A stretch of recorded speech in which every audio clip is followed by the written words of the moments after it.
Listo, ahora sí. Ahora sí. Bueno, buenos días a todas y a todos. Eh, Buenas tardes para quienes están en otros países también. Para mí es un gusto presentar hoy esta jornada, este encuentro, con colegas de muchísima trayectoria, de muchísima formación. Mi nombre es Paula Putalia, yo soy de Buenos Aires. Voy a ser sintética, soy psicóloga, estoy finalizando el doctorado en psicología, tengo algunos posgrados hechos y bueno, soy docente universitaria en la Universidad Adventista en Argentina y en la Universidad de Flores también en Argentina. Y bueno, hace muchos años que vengo realizando investigaciones y consultorías sobre los temas vinculados a lo que es la salud mental digital. En este momento, bueno, junto con Mora, que también forma parte de este equipo, hemos conformado el capítulo de salud mental digital dentro de la Asociación Argentina de Salud Mental. Y bueno, para mí es un gusto poder compartir este espacio, donde hoy vamos a hablar sobre un tema importante, muy importante, y más en este tiempo, que tiene que ver con las emergencias y los primeros auxilios psicológicos a distancia. Quienes integran este panel, que los voy a ir presentando de acuerdo a las presentaciones, tienen un amplio recorrido, mucha experiencia, y bueno, vamos a contar con sus aportes para luego fomentar un diálogo, un intercambio y poder enriquecernos entre todos. En primer lugar, voy a presentar a Diego Castillón, que es presidente del Sindicato de Psicólogos y Psicólogas de Colombia. Él es doctor, magíster y especialista en psicología clínica, y presidente del Sindicato de Psicólogos y Psicólogas de Colombia. Mucho gusto, Diego. Y Gracias. junto a Diego lo acompaña Mónica Rivero, ella es psicóloga de la Federación de Psicólogos Suizos, es psicóloga clínica, magíster en migraciones internacionales contemporáneas y experta en emergencias y crisis. Muchas gracias. Es miembro de la Federación de Psicólogos Suizos y la Asociación de Psicólogos del Cantón de Berna. Bienvenida. Ya nos vas a compartir también junto con Diego la experiencia por la que están ustedes en este momento llevando adelante, que precisamente la ponencia que ellos van a realizar se titula Psicólogos para la crisis ante el COVID-19. Así que si ustedes quieren comenzar, después iré presentando a los demás integrantes del panel para poder aprovechar lo mejor posible el tiempo. Mucho gusto, Muchas gracias. adelante. Gracias, Paula, muy amable. Voy entonces a compartir la pantalla, me dicen si se ve. Sí, ok. Bueno, nuestra iniciativa se llamó Psicólogos para la Crisis justamente por la situación actual. Esta atención se dio para toda Latinoamérica, todavía la atención sigue existiendo, está activa aún, a pesar de que ya en algunos países se han levantado las restricciones, pero en otros todavía las restricciones siguen, parcial o totalmente. Permítanme porque... Ok. Esto es una iniciativa del Sindicato de Psicólogos y Psicólogas de Colombia y con el apoyo de la Sociedad Interamericana de Psicología en su grupo de trabajo de psicología clínica. La Sociedad Interamericana de Psicología, como ustedes sabrán, es la sociedad más antigua de psicólogos en Latinoamérica, más bien de las Américas, y agrupa personas en diferentes grupos de trabajo. Este específicamente es el grupo de trabajo de clínica, que es el que dio su apoyo. Inicialmente, cuando aparece el virus en Wuhan y empezábamos a ver esas imágenes un poquito como extrañas, como medio posapocalípticas, lo veíamos un poco hollywoodesco, ¿no? Como una rareza de un país extraño en el que nosotros no nos identificamos ni cultural ni de ninguna otra manera, y al que pocas veces iremos si es que vamos. Era una imagen un poco como algo que no nos tocaba, ¿no? Pero cuando aparece en Italia, yo recuerdo que estaba una noche acostado viendo CNN y empiezan a hablar acerca de los casos en Milán. Entonces, en ese momento se me ocurrió una idea. Dije, el virus está a un vuelo entre Milán y cualquier país de Latinoamérica. Me levanté de mi cama, conté las horas, porque Mónica tiene como 6 o 7 horas de diferencia dependiendo del momento del año. Entonces dije, vamos a tener que hablar con Mónica de la posibilidad de que hagamos algo como una respuesta en emergencias a una situación como esta, porque esto va a llegar tarde o temprano a Latinoamérica y muy seguramente va a ser temprano. Así que empezamos a rastrear qué estaba pasando y nos dimos cuenta que en Latinoamérica los sistemas de salud en ese momento, que era más o menos entre febrero y principios de marzo, no se estaban preparando muy bien en el tema de la salud mental, sino que todo el mundo andaba hablando de epidemiología, de recursos públicos para las UCIs, para las unidades de cuidados intensivos, fortaleciendo a los médicos intensivistas, urgentistas, y todo el andamiaje metodológico para poder mantener a la gente con vida, todo lo que tenía que ver con recursos farmacológicos, etcétera, pero en salud mental no se hablaba de nada de eso. Hablamos, yo particularmente me comuniqué con 3 ministerios de salud de diferentes países, aprovechando los amigos que uno ha hecho por ahí en la vida, y lo que me dijeron es que los recursos eran muy limitados y que la salud mental no iba a ser una prioridad. Entonces, desde el sindicato, yo, siendo presidente, convoco a la junta directiva y les digo, miren, estoy pensando en una cosa como esta. ¿Ustedes qué piensan? Al unísono dijeron todos, sí, vamos adelante con eso. Y entonces, inmediatamente activamos la estrategia de crear un protocolo de asesoramiento virtual ante las contingencias provocadas por el COVID-19 y fue elaborado por Mónica Riveros en la parte de atención en crisis y emergencias, y en la parte clínica fue elaborado por mí. Entonces le doy paso a Mónica para que nos cuente un poco de qué se trató lo que hizo. Muchas gracias, Diego. Bueno, buenas tardes. Me voy a tomar únicamente unos 5 o 7 minutos para explicar a grandes rasgos en qué momento la psicología de emergencias vemos nosotros, Diego y yo, que debíamos utilizarlo como recurso dentro de la pandemia. Tenemos que recordar y empezar por una emergencia. Una emergencia es un evento intensivo, imprevisto, inevitable y amenazante. COVID-19, ¿cierto? En ese momento, cuando Diego me hace la propuesta, definitivamente le tomo la palabra. ¿Por qué? Porque la intervención es de la psicología de emergencia, es un campo de acción de la psicología que es independiente a los otros campos. Nosotros hicimos la capacitación de 500 psicólogos a nivel latinoamericano. Nos basamos en el triage psicológico de la Cruz Roja Americana 2012. Digamos, es lo último que tenemos en psicología de emergencias. Utilizamos también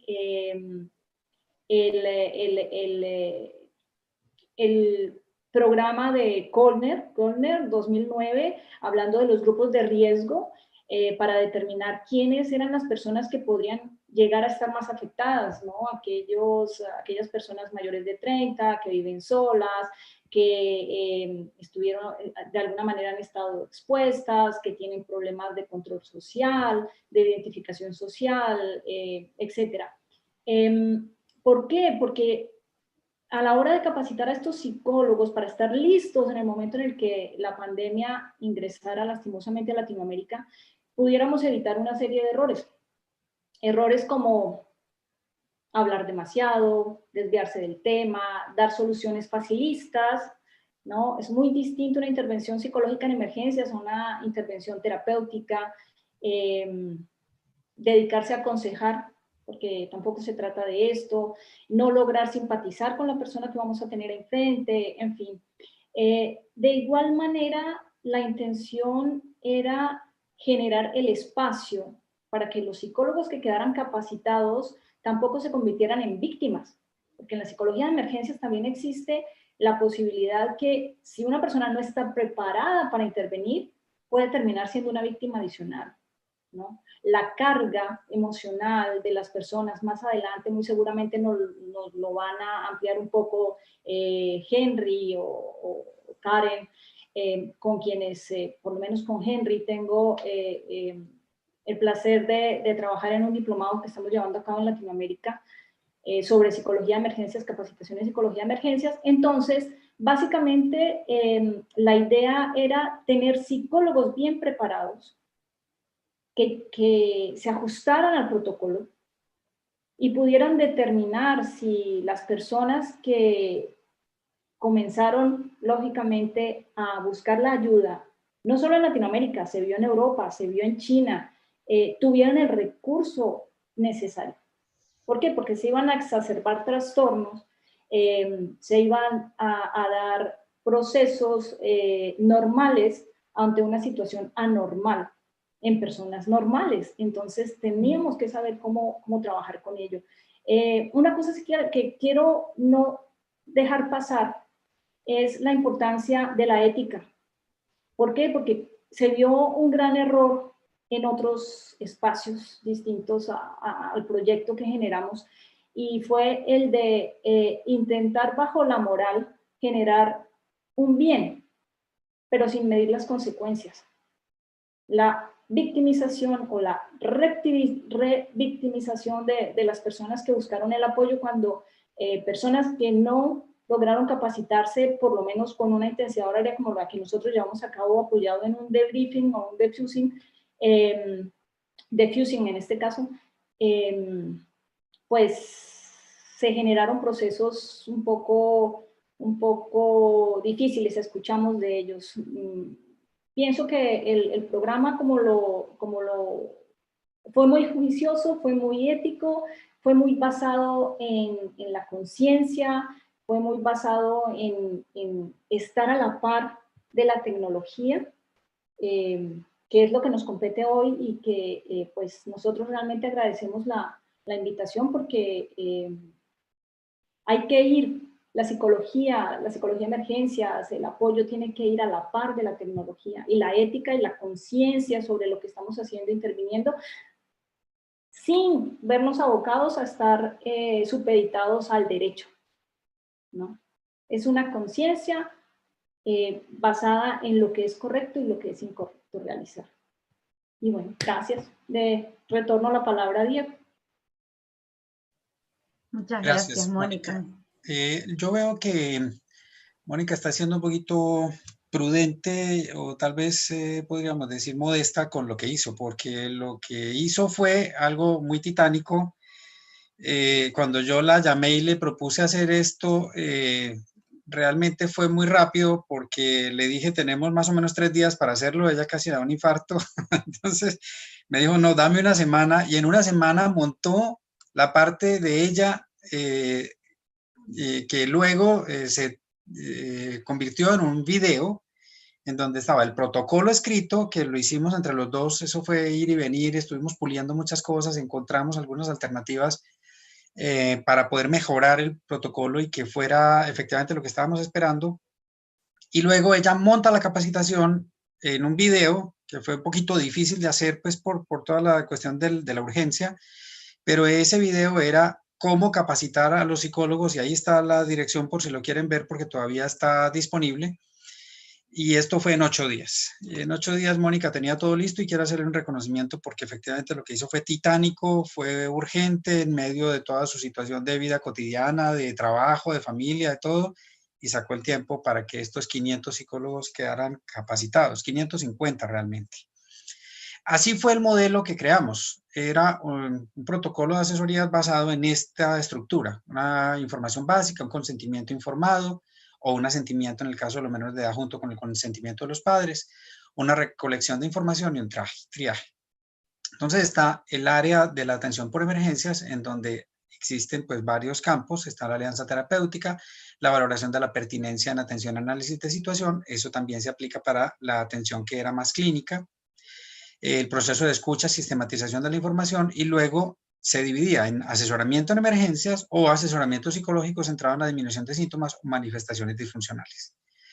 Ahí había una posible aplicación de instrumentos si el psicólogo lo veía prudente y pertinente. En algunas ocasiones había desistimiento o remisión, porque había algunos casos que eran muy complicados y que no eran para este asesoramiento, y se remitían a los sistemas de salud de cada país. Se crea un equipo de coordinadores. Ese equipo es los miembros de la junta directiva del sindicato. que son estas personas que ustedes ven ahí. Cada uno de ellos tiene 60 psicólogos a cargo, y entonces cada uno tiene un día a la semana designado. Entonces Eleazar era los lunes. Entonces los lunes había 60 psicólogos disponibles para las personas que aparecieran el lunes, y así cada día de la semana. Yo usualmente me ocupaba de los fines de semana, de sábado y domingo. Esta es la información básica que sacamos y que mandamos a los ministerios de salud y a unas organizaciones en Latinoamérica, y esta fue el brochure que sacamos para las personas en general, para que pusieran en los diferentes redes sociales, para que fuera circulando. Esta imagen sigue circulando, es una cosa impresionante. Todavía la gente me escribe y me dice, mire, acabo de recibir esta imagen, o sea, ayer, por ejemplo, acabo de recibir esto, y esto fue en marzo que iniciamos con todo esto. Acabo de recibir esta imagen, todavía están haciendo asesorías psicológicas. Así era más o menos pues como lo que se pretendía. Las personas escriben al WhatsApp. Ese WhatsApp es un solo número, único, es este número. Ese número lo manejo yo, lo he manejado yo todo el tiempo, solo yo. Esto no se le ha delegado a nadie más, para evitar los errores, la fuga de información, el mal manejo, etcétera.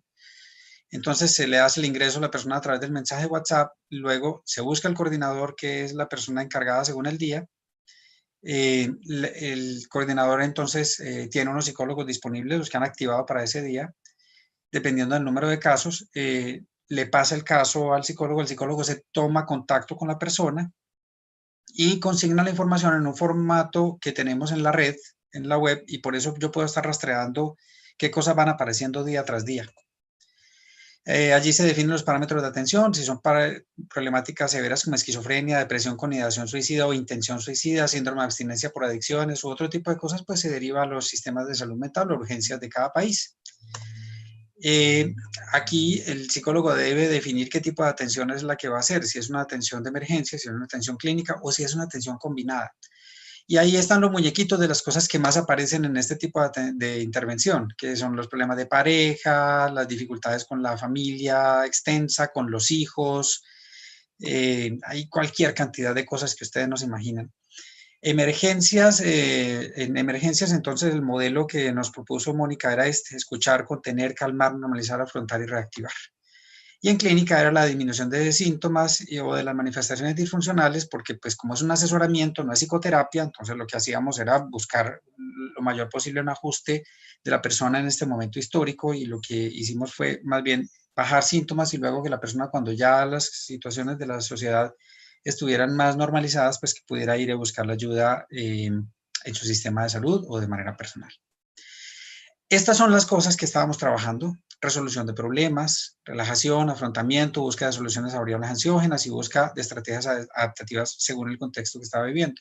Recuerdo mucho a una paciente que yo atendí que me decía, doctor, es que yo llevo 3 meses sin ver el sol. Y le digo, pero ¿cómo así? ¿Por qué no te pones una sillita ahí junto a la ventana, recibís el sol en la mañana mientras vas leyendo, te tomas el café o algo? Me dice, no, mi apartamento no tiene ventanas. Sí, entonces el contexto de esa mujer es específico. Está viviendo en una caja cerrada y no podía salir porque teníamos un confinamiento total y absoluto en algunos países. Entonces las personas no podían salir a la calle, no podían asomarse a la puerta de la casa sin que los multaran. En la sesión 2, por ejemplo, se hacían todas estas cosas que, como quedan grabadas, pues yo no les voy a explicar en extenso para que ustedes luego las puedan mirar. Pero una de las cosas que más trabajábamos en esta sesión era todo lo que tenía que ver con autorregulación y autocontrol. Que ustedes saben que es muy importante que las personas lleguen a una estabilización de las emociones para poder permitir que luego afloren como estrategias más adaptativas, más cognitivas, más de planeación, más de ejecución, porque mientras haya alteración emocional, las personas no tienen muchas facilidades para poder poner en orden las cosas de su día. En la sesión 3 estaba el control de la irritabilidad y la ira, porque ustedes saben que cuando las personas están en confinamiento aparecen con mucha facilidad este tipo de fenómenos emocionales. Y se hablaba de otras cosas, pues como ya había más autorregulación emocional, entonces hablábamos acerca de la culpa, la personalización, todas las distorsiones que aparecen con respecto a sí mismos en este contexto, las interpretaciones realistas o poco realistas, las expectativas realistas o poco realistas, y trabajábamos un fortalecimiento de las estrategias para bajar manifestaciones ansiógenas. Estaba en la sesión 4, solución de problemas y toma de decisiones, el incremento de autocontrol y autoeficacia, y todo lo que tiene que ver con el manejo de la actividad presente y futura dependiendo de modelos de planeación. Evaluación, en la sesión 5, evaluación, análisis, avances, metas, reactivación, cierre, preparación de las recaídas, porque ustedes saben que como era una sesión de cierre, la sesión 5 y la sesión de cierre, ustedes saben que en ese momento cuando uno está cerrando, lo que hace con el paciente es prepararlo porque las recaídas pueden aparecer y es mejor que sean programadas, planeadas o esperadas. En ese momento yo hacía un chequeo al azar de la calidad de la atención recibida. Entonces le escribía a las personas que habían aparecido allí buscando asesoría y les preguntaba cómo les había ido con los psicólogos y entonces iba buscando algunas variables a ver cómo les había ido. Y en la inmensa mayoría de los casos, les estoy diciendo que más o menos en la última vez que hice el chequeo, que fue hace como un mes, el 98% de las personas hablaban maravillas de sus psicólogos y de cómo les habían ayudado. Tuvimos un grupo de trabajo de psicología clínica que apoyó activamente como voluntarios en este momento, más allá de los otros 550 psicólogos, porque teníamos 550 psicólogos de Perú, de República Dominicana, de México, gente con mucha experiencia, gente con poca experiencia, pero las personas que están en el grupo de trabajo de psicología clínica son líderes de la psicología clínica en Latinoamérica. Y teníamos líderes de esos países, de Estados Unidos, México, Guatemala, Honduras, Ecuador, Colombia, Perú y Argentina. Ahí estaba, por ejemplo, Carlos Alaquet, que es el presidente de la Sociedad Interamericana de Psicología, y era como un voluntario más, era una persona que estaba atendiendo a sus pacientes. Y estaban todos estos otros psicólogos que son excelentes en sus países y que incluso algunos de ellos han sido presidentes de los colegios de los psicólogos o han liderado cambios estructurales en las legislaciones de la psicología clínica en sus países, etcétera. Gente de mucho recorrido, gente con 30, 35, 40 años de trabajo en clínica y eran voluntarios como cualquier otro, lado a lado de los demás. Y eso hay que reconocérselos porque de verdad que fue un enriquecimiento muy, muy grande del equipo. Pero además, Nina Hernández, que es de México, nos propone crear un subgrupo de atención a problemas de violencia familiar y a ellos se le unen Raquel Guillén de México también, Sandra Luna de Guatemala y Marilyn Toledo de Perú. Se apoyan iniciativas en otros países. Nosotros fuimos referente para los colegios de psicólogos de Guatemala, Honduras, Colombia y Brasil. En Colombia no el colegio de psicólogos, sino asociaciones de psicólogos que nos buscan, nos dicen, queremos hacer un modelo como el de ustedes, ¿cómo lo podemos hacer? Y entonces los asesoramos y efectivamente montan en estos países un modelo igual al nuestro y con los mismos buenos resultados. En este momento hemos atendido al día de ayer 1.740 personas. Con ellos hemos hecho más de 4.200 asesorías. El 63% de las personas fueron atendidas por ansiedad, el 30% por disforia o depresión, el 18% por problemas familiares, el 13% por separación afectiva porque estaban distantes, no porque se estuvieran separando las personas necesariamente, sino porque los tomó la restricción de movilidad, uno en una ciudad y otro en la otra, otro en un país y el otro en el otro, y eso generó mucho impacto en las parejas o en las familias. O duelo porque efectivamente hubo personas que en medio de la restricción de movilidad, lo que pasó es que se dieron cuenta quién era realmente el otro, ¿no? Y entonces los problemas familiares aparecieron y no se fueron. Recuerdo mucho un meme que me dio mucha risa que decía, aquellas personas que decían que querían que la pareja les destinara más tiempo, ¿cómo van con eso? ¿No? Entonces, efectivamente, tuvimos un 13% de personas en estas situaciones y un otro de un 10% y ese otros fueron estos temas. Durante la pandemia aparecieron temas como abuso sexual, abuso de sustancias, trastorno antisocial, es decir, una persona de su familia que tenía ese trastorno, asesoría por COVID-19, que creímos que iba a ser el tema más taquillero y no, apareció solamente en 1 de cada 10 casos. Autismo, autonepiofilia, que es que una vez una persona estaba muy ansiosa porque a él le gustaba vestirse como bebé y no estaba pudiendo conseguir los pañales para poder tener su parafilia. Entonces, buscando al psicólogo para que le ayudara a manejar la ansiedad de su parafilia. Estrategias de afrontamiento, trastorno bipolar, déficit de atención, demencia, dificultades económicas, dificultades sexuales, discapacidad, dismorfia, epilepsia, ira, trastorno límite, manejo del tiempo, migración, problemas laborales, problemas con proyecto de vida y psicosis. Estas son algunas de las psicólogas que nos han acompañado en este trabajo. Han sido unas personas absolutamente maravillosas. La persona, por ejemplo, que ustedes ven a la derecha, la de pelo rojo, se llama Claudia Segura. Claudia me llama y me regaña porque no le mando más casos.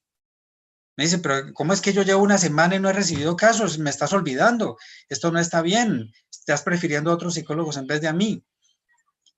Psicólogas que me escriben y me dicen, oiga, esto es lo más maravilloso que a mí me ha pasado en mi vida profesional, porque he tomado contacto con personas de otros países y me ha enriquecido culturalmente un montón esto, o porque he sido el factor que ha apuntalado un cambio en esas personas y he sido un vector que les ha ayudado a que esas cosas pasen, y la crisis finalmente se convirtió en una oportunidad de crecimiento para las personas que nos buscan un asesoramiento, pero también para nuestros psicólogos.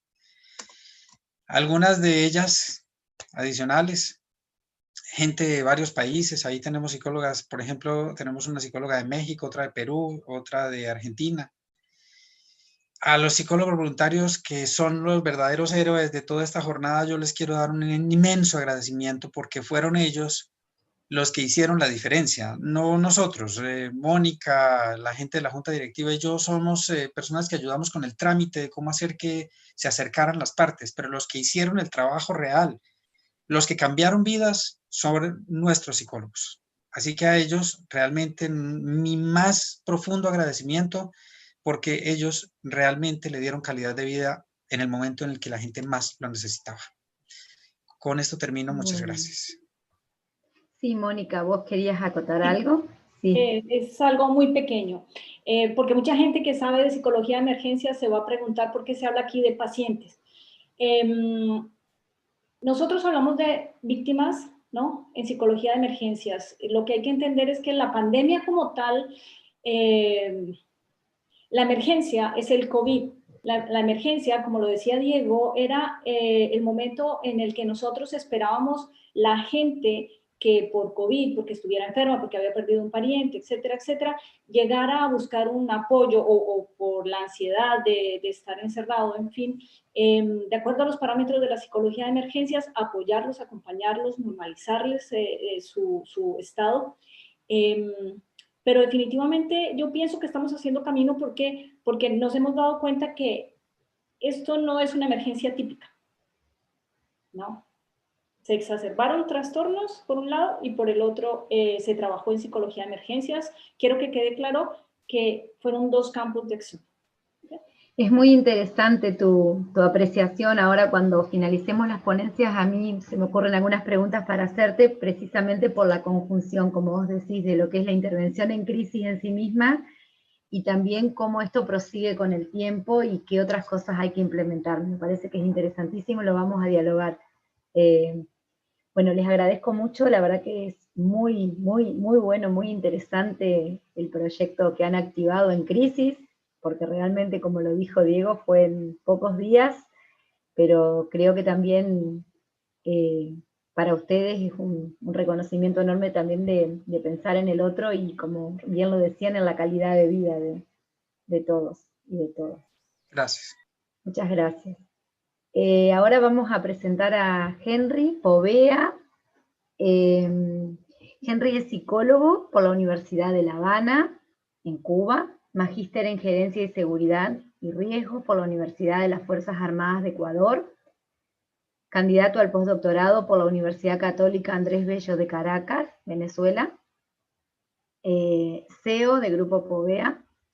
Es voluntario en gestión de riesgo y de apoyo psicosocial de la Cruz Roja Ecuatoriana y fundador y ex coordinador de la carrera de Psicología General, docente, investigador de la Universidad Técnica del Norte, vicepresidente de la Sociedad Ecuatoriana de Psicotrauma y Atención en Crisis y Emergencias y Desastres, CEPACED, y también es coautor de la Guía Técnica de Intervención Psicosocial en Situaciones de Emergencia. Cuenta con muchos artículos científicos publicados tanto a nivel nacional como internacional. Henry, bienvenido. Y Henry nos va a compartir hoy su experiencia, cuyo tema se denomina Ecuador ante el COVID-19, salud mental y teleasistencia mediante primeros auxilios psicológicos. Mucho gusto y te cedo la palabra para compartir la experiencia. Gracias. días. Muchísimas gracias, Paula, por la invitación. En primera instancia, tengo que extender el agradecimiento por parte de todos los coautores de este proceso investigativo, de este proceso de aplicación. Me encantó ver a la compañera Mónica, si es verdad, estamos compartiendo ahorita un diplomado internacional en la formación. Y claro, conocerle a Diego, un gusto en realidad. Eh, Me quedo un poquito sin palabras porque es muy parecido el protocolo, es muy parecida la forma y la metodología. Pienso que hemos pensado por igual y me venía a mente, ¿no? Cómo los gemelos a veces piensan idéntico y pienso que vemos un montón de gemelos en diferentes países que lo que intentamos es generar una cultura del cuidado de la salud mental y emocional. Si bien es cierto, hemos luchado bastante y por mucho tiempo contra ese tabú tan fuerte de ir al psicólogo, de buscar un espacio para generar una catarsis, un dejar ir, un salir, entender que cuando yo tengo un problema lo puedo compartir y permitirme sobrellevarlo, ¿cierto? Así que comparto mucho que esta pandemia, viéndole desde un lado agradable, por así decirlo, nos ha permitido generar una confianza en el psicólogo porque nos ha permitido demostrar el trabajo que, y aquí lo voy a decir lastimosamente, ¿no? Que lastimosamente fue voluntario. Por lo menos en nuestro país, los entes de gobierno quieren que se siga haciendo voluntariado para poder seguir manteniendo y no se valora el trabajo del psicólogo en realidad. También hay que diferenciar, como decía Mónica, esto no es psicología clínica, esto es psicología pegada a las emergencias, que no es un proceso terapéutico, es un proceso de soporte, de apoyo, y por eso gran parte de nosotros creamos estos protocolos o aportamos en la creación de protocolos de primeros auxilios psicológicos, que también nos cogió en curva, porque hay que ser sinceros. ¿Cómo dar un soporte emocional a través de un teléfono, a través del internet? Que teníamos que empezar a ver si tenía la misma eficacia que hacerlo presencialmente. Y claro, gracias a Dios sí empezó a generar eficacia porque en eso yo me sumo a las palabras del compañero Diego y de Mónica. Nosotros tenemos que agradecer al cuerpo de voluntariado. Fueron los voluntarios y las voluntarias, especialmente con los que nosotros hemos trabajado a través de CEPACEF, quienes permitieron hacer esto realidad, quienes permitieron hacer que la ayuda llegue, pero sobre todas las cosas se visibilice la importancia del psicólogo en la población. ¿Sí? Así que bueno, nosotros, voy a permitirme compartir un ratito, un espacio, y es más, aquí voy a ser un poquito informal, porque gracias a la invitación al proceso de cibersalud, nos unimos algunos voluntarios de CEPACEF, y es más, hasta nos denominamos los bebés de cibersalud, porque nos consideramos bebés porque también estamos dando pasos, dando esos espacios, estamos gateando para caminar y poder correr, con el objetivo de generar esas alas para volar, para poder cubrir en lo mejor posible a la mayor cantidad de población. Así que bueno, como Paula lo dijo, ¿no? Estamos con este proceso bueno, lo hemos denominado Ecuador ante el COVID-19, la salud mental y la asistencia mediante primeros auxilios psicológicos, considerando que lo que voy a expresar ahorita está visto desde el trabajo que se hizo a través de CEPACEF, ¿sí? A través de esta Sociedad Ecuatoriana de Psicotrauma, y que claro, a nivel nacional, que nos unimos al Ministerio de Salud Pública a través de la Mesa de Trabajo 2, es muy diferente, ¿sí? Es mucho más amplio, ¿verdad? Entonces, al ser mucho más amplio, obviamente nuestro trabajo se ve así como que muy chiquitito, ha logrado este poquito de cosas, pero es el impacto y la cobertura que se ha hecho porque los voluntarios, así como dijeron mis compañeros que me antecedieron, no fueron de un solo lugar del Ecuador, fueron de diferentes provincias, y eso lo enriqueció porque permitió que de una u otra manera en cada pedacito de nuestro país tengamos un soporte o sabemos que hay una persona indicada para dar ese soporte emocional. Es así que, perdón, nosotros empezamos trabajando, ¿no? ¿Cuál era el objetivo real de todo este proceso? Y aquí voy a hablar un poquito de la investigación más que de la intervención en sí. Y bueno, el objetivo era visibilizar en primera parte, aplicar y poder desarrollar estrategias porque nos generó mucha adaptación a nuevos medios, y obviamente emprender nuevos métodos para el cuidado y sobre todo el autocuidado en relación a la salud mental en nuestro país. Que para lograr esto utilizamos los primeros auxilios psicológicos a través de la única forma que teníamos, que era la teleasistencia. Empezamos a trabajar con esta conjunción para promover una adecuada contención emocional, especialmente en la población afectada que identificó y solicitó voluntariamente ser atendidos. Así también atendimos y trabajamos con los equipos de primera respuesta, que eran las personas que se estaban quemando, pero nadie estaba fijándose en ese burnout que presentaban, en esa sobrecarga que tenían, y que empezamos a potenciar estos espacios de liberación y de catarsis para la regulación o la contención emocional. Es así que la Sociedad Ecuatoriana de Psicotrauma, Atención en Crisis, de Emergencias y Desastres, CEPACED, como nos manejamos aquí en el Ecuador, trabajó por esta responsabilidad social que nos unió a muchos psicólogos aquí en el Ecuador, con el objetivo de dar ese soporte psicológico, este soporte emocional en las situaciones que están de crisis, de emergencia y obviamente de este desastre que nos ha venido cambiando la forma de vida. Nuestra razón de ser en realidad está enfocada en mitigar las afectaciones graves que puede traer esta pandemia. Si bien es cierto, en algunos textos, y Rosa Jovel lo plantea dentro de su libro de Estado de Shock, evitar ese segundo desastre es importante, porque físicamente, o mejor dicho, externamente ya lo tenemos, pero internamente también lo podemos generar después de sobrellevar este proceso. Así que es indispensable empezar a trabajar o haber trabajado ya esa arista para mitigar los efectos de este segundo desastre en la población, especialmente en ecuatoriana, a la que yo hago referencia en el estudio. ¿Sí? Si bien, hablando un poquito técnicamente, ¿sí?, es indispensable considerar que esta presentación que estamos haciendo ahorita es más descriptiva y obviamente va desde un proceso analítico sintético. ¿Sí? Nosotros lo que hicimos fue desarrollar el contexto desde la parte primaria y secundaria en lo que es atención en salud, con estrategias de apoyo psicosocial para darle mayor soporte y mayor amplitud a este proceso. Ahora, nosotros hemos logrado dividir el apoyo psicosocial de los primeros auxilios psicológicos como estrategias básicas para poder llegar a la ciudad, para poder llegar a la población, pero sobre todas las cosas para poder aportar en el cuidado de la salud mental y emocional de los individuos. Siendo así, nosotros, esa es la única diferencia que tendríamos con el protocolo de los otros compañeros que me antecedieron.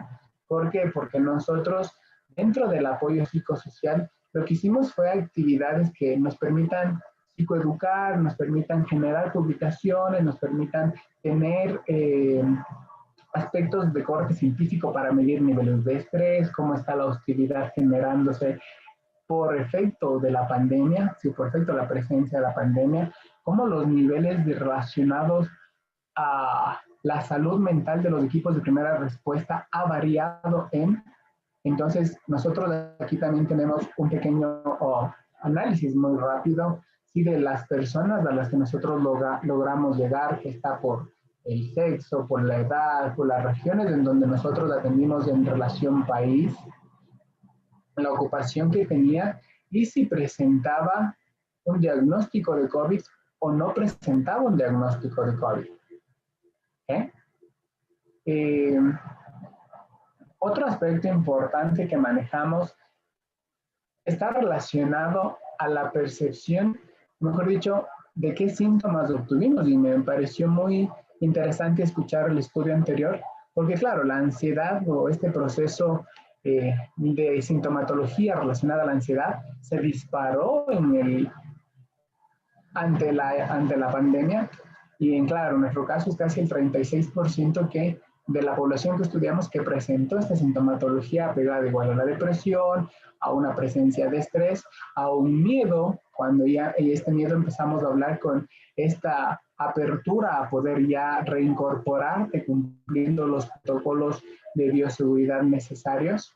¿Sí?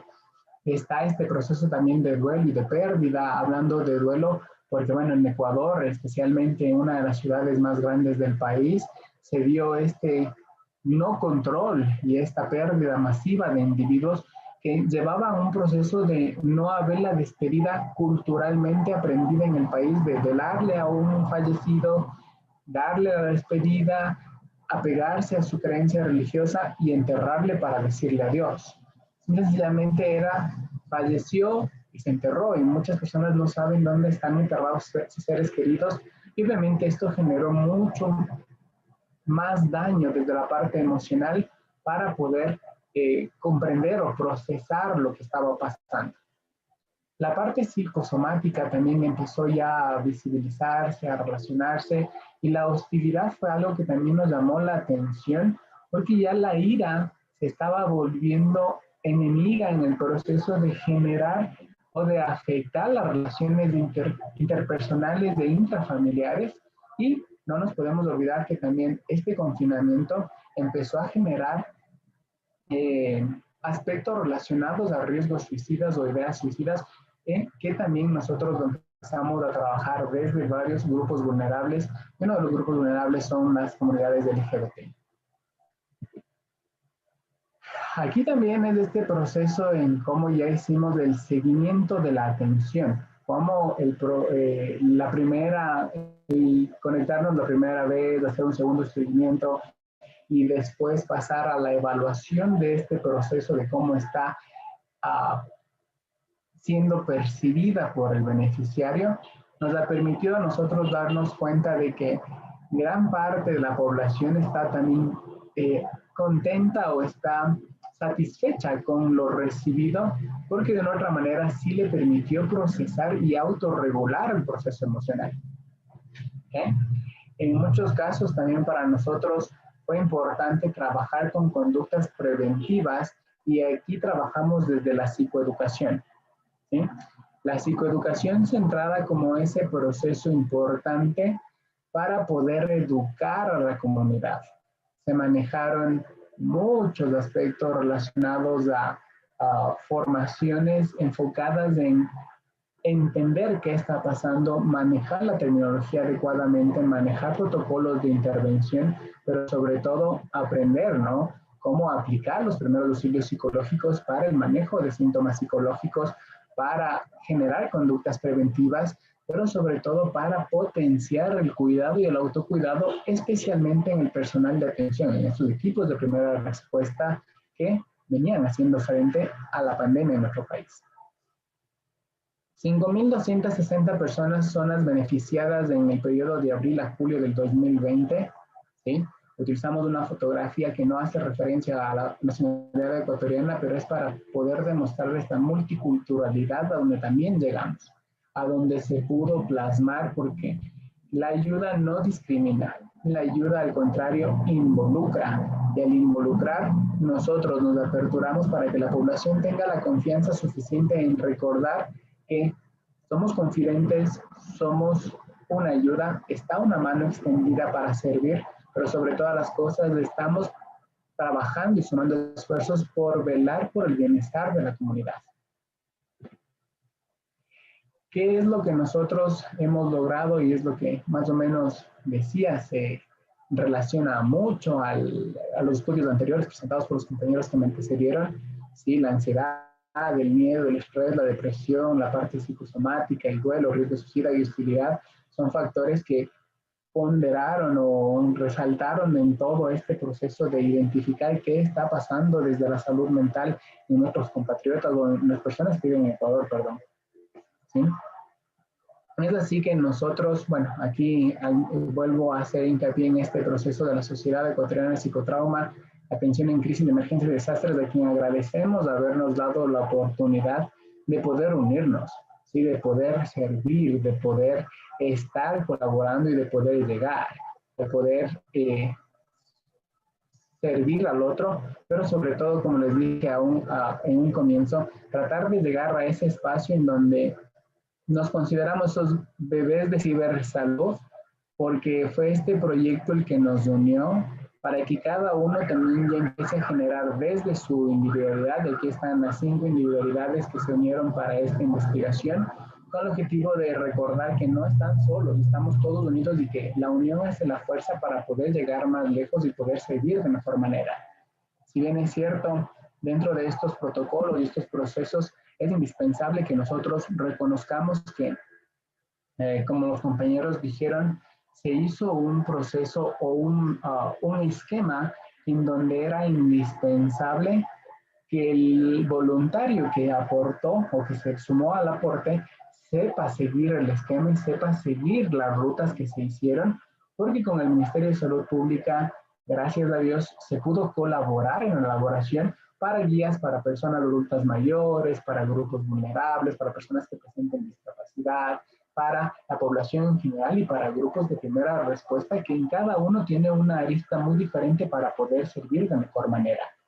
Es ahí que la psicoeducación y el apoyo psicosocial fueron nuestras bases después del triage. El triage obviamente es muy indispensable para poder, había casos en los que no podíamos atender, no porque no se deseaba, sino porque era indispensable delegar, mandar a otro espacio en el que se haga un seguimiento mucho más fuerte, o se haga un trabajo conjunto, como decían los compañeros, entre un apoyo psiquiátrico y un apoyo psicológico, pero canalizado por el Ministerio de Salud Pública, que nos rigió, que nos reguló y que nos supo organizar de muy buena manera.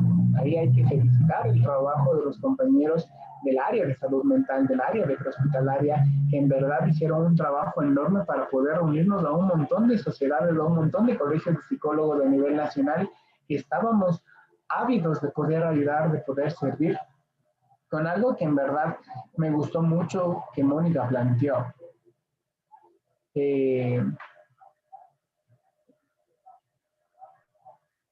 No sé si en verdad mi sonido está mal. Okay. No se escucha, Paula, está con el micrófono apagado.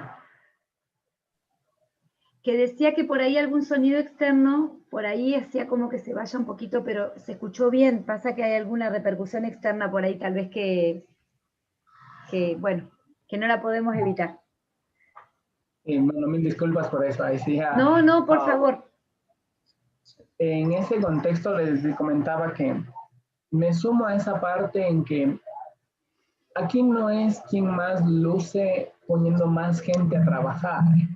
Aquí debe entenderse que es quien mejor lo hace siguiendo protocolos que ya existen para aplicar primeros auxilios psicológicos o dar una contención emocional adecuada. Mónica, si no estoy mal, decía, mucha gente no entiende y no comprende que a veces cuando uno dice, yo soy psicólogo clínico, yo también sé de emergencias, o yo soy psicólogo de cualquier rama, yo también sé de emergencias, y llega a dar una emergencia, lastimosamente no siempre se hace bien. A veces lastimamos y revictimizamos a la víctima, y lo peor de todo es que no cerramos el proceso y le dejamos más lastimada. Y eso es algo que es una lección que sí tenemos que aprender. Aquí no es el ego de quien gana, aquí es la humildad de quien acepta sus capacidades y sus habilidades para poder servir a la población. Es en ese proceso que nosotros, bueno, muy rápidamente conté el proceso investigativo, el proceso de trabajo que se hace. Paula, espero que haya sido enriquecedor y claro, estoy a las órdenes para cualquier pregunta, agradeciendo y sumándome a las palabras de Diego en reconocer el trabajo del cuerpo voluntariado, quienes fueron la médula principal del alcance que hemos tenido en nuestra población. Muchas gracias, Henry. La verdad que también súper interesante y si bien vamos a luego a hacer algunas preguntas que, bueno, yo voy registrando también porque me interesa esto de cómo entre los psicólogos que tal vez tienen recorrido, experiencia y formación, está esta cuestión, vos hablaste de egos y por otro lado también encontramos cuántos colegas con la humildad y con las ganas de difundir, formar, unir. Esto que vos dijiste, la ayuda no discrimina, involucra, creo que también a los psicólogos, a los profesionales de la salud mental, nos ha involucrado muchísimo. Tal vez esta pandemia, de esta forma, generó espacios de que nos aprendamos no solo a conocer, a respetar en las trayectorias, a sumar la experiencia de cada lugar, independientemente del país, y creo que esto es lo que vamos tal vez luego a compartir con los demás colegas en un diálogo. Yo agradezco mucho eso porque forma parte también de la ética de cada uno y de la humildad profesional para poder nosotros trabajar en red, ser modelo de trabajo en red desde nuestro lugar. Así que muchas gracias. Bueno, Vamos a continuar ahora con la tercera ponencia. La vamos a presentar a Karen Pérez, de la Universidad Continental. Karen es psicóloga, psicoterapeuta, con formación en terapias cognitivos conductuales, especialista en problemas emocionales y conductuales en niños y adolescentes. Es directora del Centro In-House de Psicología en Línea, de la Maestría y Docencia de Investigación con mención en Educación Superior. Tiene concluidos sus estudios de doctorado en Psicología, especializada en entornos virtuales, y ha elaborado materiales accesibles, como también miembro de la Asociación Latinoamericana para la Formación y Enseñanza de la Psicología, ALFEPSI. Cuenta con mucha experiencia en cargos de dirección y coordinación y gestión académica. Ha generado también desarrollo e implementación de diversos proyectos dentro de los laboratorios de psicología experimental y neurociencias, en el Centro de Investigación y Servicios Psicológicos con Cámara Gesell, laboratorios de enseñanza virtual y ciberpsicología. Y cuenta también con una orientación vocacional virtual, donde lo lleva a la práctica en consultorios psicológicos virtuales y primeros auxilios psicológicos online en la Universidad Continental de Lima, en Perú. Bueno, con Karen tengo el gusto de conocernos, hemos compartido algunas experiencias juntas también en este proyecto que la universidad lleva adelante, y que es un proyecto muy, muy interesante porque involucra estudiantes, tal vez desde el ámbito de la academia.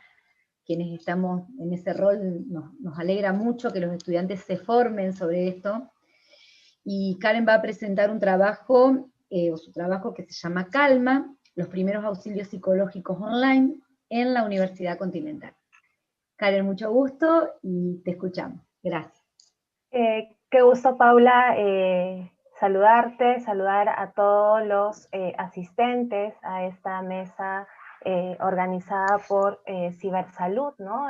Como preámbulo al Congreso de Salud Mental Digital que tendremos en unas pocas semanas, así que para mí es un gusto y un placer estar compartiendo esta mesa con excelentes experiencias que felicito y valoro y aprendo muchísimo también. Es formidable todos los resultados que se han alcanzado, ¿no? Entonces, nosotros también vamos a contar con un poco de nuestra experiencia en este trabajo que hemos realizado desde la carrera de Psicología de la Universidad Continental aquí en Lima, Perú.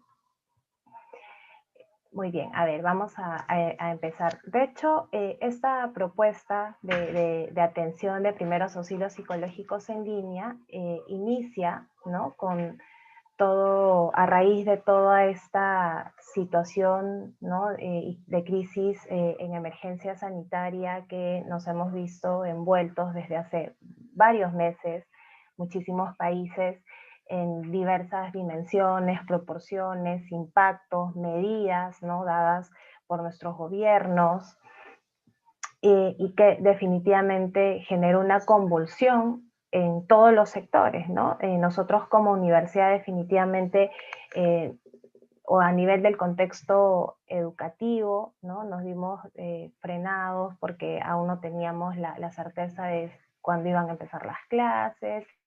A nivel económico se pararon todas las empresas, todos los negocios, y en nuestro país se decretó el aislamiento social obligatorio, ¿no? De una manera radical, que definitivamente ha generado pues un impacto significativo en la salud mental de las personas, y ha puesto en evidencia, ¿no?, la necesidad de generar espacios de atención y de ayuda inmediata. Si bien es cierto, el mundo, ¿no?, posiblemente no tenía mapeado una epidemia o una emergencia sanitaria como la que actualmente estamos viviendo, y que en definitiva tenía un gran impacto. Diversos estudios, ¿no?, estiman el incremento de la incidencia de trastornos mentales y manifestaciones emocionales, y esto obviamente va a estar de acuerdo a la magnitud de la epidemia y el grado incluso de vulnerabilidad de la población. Perú es un país altamente vulnerable, ¿no?, por esa diversidad social que tenemos, sociocultural, ¿no? Personas con diversos niveles formativos, ¿no?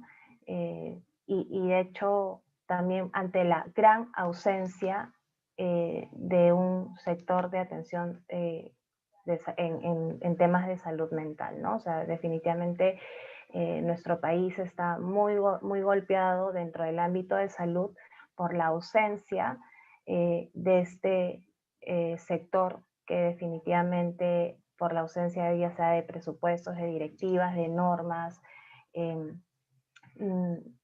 ha sido un ausente muy grande en todo este tiempo. Habitualmente los preparativos para una epidemia han enfatizado en el desarrollo de planes nacionales, vigilancia epidemiológica, requerimientos de vacunas y medicamentos, mejoramiento de la cobertura de vacunación en los grupos de alto riesgo, así como en el impacto y la carga económica. Sin embargo, los ausentes en esta planificación muchas veces llega a ser los aspectos psicosociales y de salud mental. De hecho, la atención psicosocial y de salud mental en situaciones de epidemia está basado en los mismos principios comunes que sustentan las actuaciones en desastres y otras emergencias humanitarias, ¿no? Esto nosotros es un extracto publicado por la Organización Mundial de la Salud, y a raíz de que nosotros como carrera estamos desde hace mucho tiempo ya buscando incorporar ir implementando, ¿no? La formación también de nuestros profesionales con competencias digitales, que se desenvuelvan en un entorno virtual, que conozcan más el escenario de la psicología y el mundo digital, y el vínculo que tenemos con Cibersalud y todo el equipo de profesionales que son parte de este espacio, nos motivó y nos inspiró del por qué no desarrollar una propuesta de atención psicológica en línea basada en un modelo de primeros auxilios psicológicos. Para poder entender nuestro proyecto, me gustaría enmarcar, ¿no?, qué son los primeros auxilios psicológicos o esta primera ayuda psicológica. Muchos de ustedes sabrán que la primera ayuda psicológica, así como lo cita Esfera y Isaac, ¿no?, describen que es una respuesta humana de apoyo a otro ser humano que está sufriendo y que necesita ayuda. Y tiene características particulares, ¿no?, donde básicamente se enfoca en brindar ayuda y apoyo práctico de manera no invasiva, ¿no? Evalúa necesidades y preocupaciones, ayuda a las personas a atender necesidades básicas, escucha a las personas para no presionarlas para que hablen, reconforta a las personas, ¿no? Ayuda a las personas a acceder a información, servicios y apoyos sociales, entre otros aspectos más. De hecho, el modelo de primeros auxilios psicológicos tiene un modelo para un trabajo presencial, ¿no? Porque usualmente suele haberse aplicado, utilizado en situaciones de emergencias, de desastres, donde grupos de brigadistas van, ayudan, dan el sostén, la calma, la contención. Sin embargo, dado que nuestro escenario de pandemia implicaba un tema de aislamiento social, evitar el contacto al máximo posible, es que a partir de ello se genera esta propuesta, ¿no? Entonces, para ello es importante también entender qué no son los primeros auxilios psicológicos, ¿no?, para poder limitar y enmarcar el trabajo que nosotros estamos realizando. De hecho, el PAP no es algo que exclusivamente lo tengan que hacer profesionales de salud mental o exclusivamente psicólogos, por ejemplo, ¿no? De hecho, son brigadistas que pueden ser capacitados, formados. Lo entendemos como una analogía de los primeros auxilios en el ámbito médico, donde las personas, sin la necesidad de tener toda una formación médica, podemos brindar una ayuda inmediata a una persona que sufre, no sé, se cae, se golpea, sufre un ahogamiento, ¿no?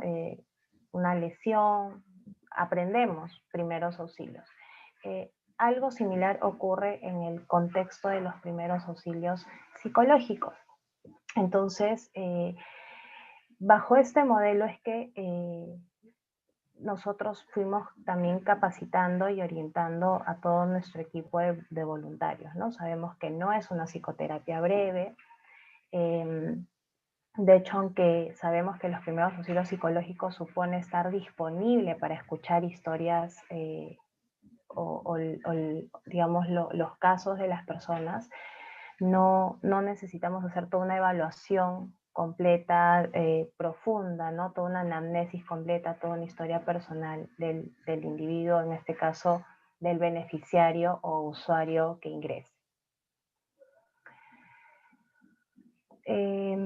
Sabemos que usualmente los trabajadores a nivel del contexto de salud, ¿no? Deben estar preparados en técnicas básicas de primera ayuda psicológica, ¿no? O también primeros auxilios psicológicos. Nuestro modelo se diseñó en base al modelo publicado por la Organización Mundial de la Salud, ¿no? Que surgió durante la epidemia del ébola. Esta primera ayuda psicológica ha sido recomendada por grupos de expertos, incluyendo el Comité Interinstitucional Permanente sobre Salud Mental, Apoyo Psicosocial en Emergencias Humanitarias y Catástrofes, y así como el proyecto Esfera.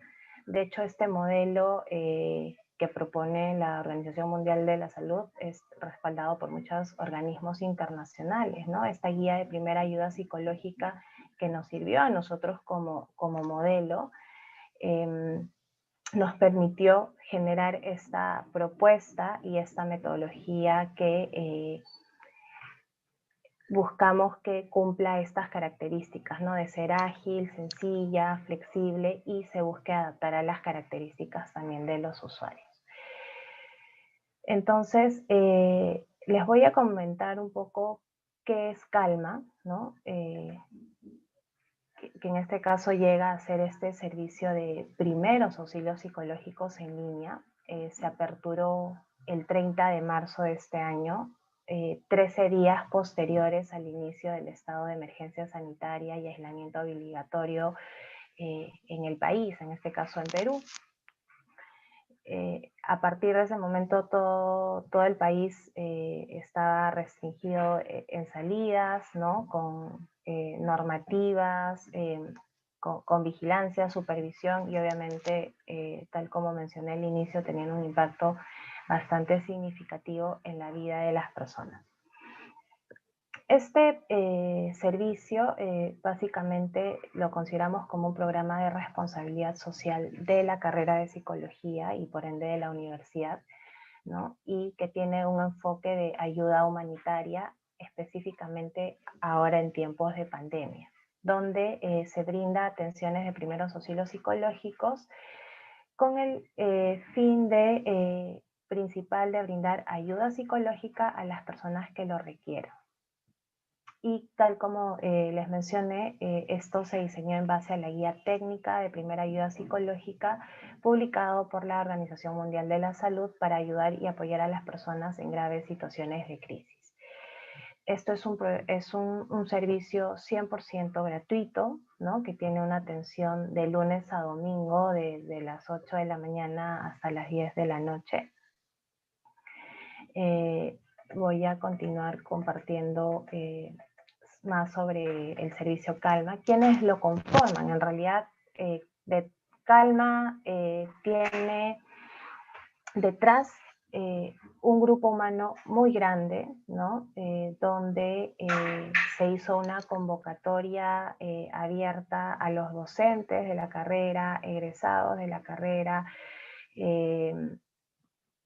y obviamente estudiantes de psicología de los últimos ciclos, donde conformamos el equipo de voluntarios brigadistas, llegando en la primera convocatoria a conformar 160 voluntarios, ¿no? De hecho, durante todo este tiempo, este número de voluntarios ha ido variando, ¿no? de acuerdo a la permanencia, su disponibilidad, su tiempo. Es más, incluso hoy en día ya trabajamos con internos de psicología que vienen realizando sus prácticas preprofesionales en el servicio Calma con una atención mucho más dedicada, más exclusiva, implementando los protocolos que hemos diseñado, ¿no? Bajo el modelo de el ABCDE, que es escucha activa, reentrenamiento de la ventilación, categorización de necesidades, derivación a redes de apoyo y psicoeducación, así como el modelo de contener, calmar, informar, normalizar y consolar, ¿no? En realidad son modelos que ellos,